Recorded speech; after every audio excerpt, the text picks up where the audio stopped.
Hello po, magandang umaga. Ngayong araw naman magpa-plot tayo ng garden para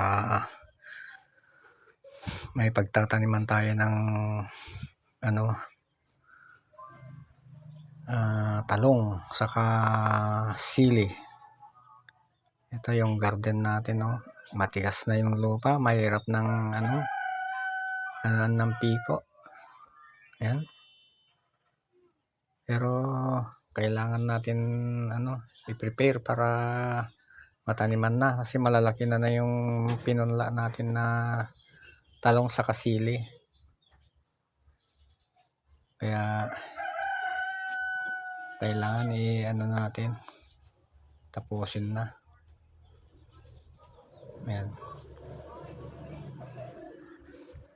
Hirap pala ng senior, sakit sa baywang pag senior ka na. Ito na pala yung punla natin na talong, saka may sili, sa may kangkong pa. Yan, kailangan may tanim na kasi masyado nang malalaki.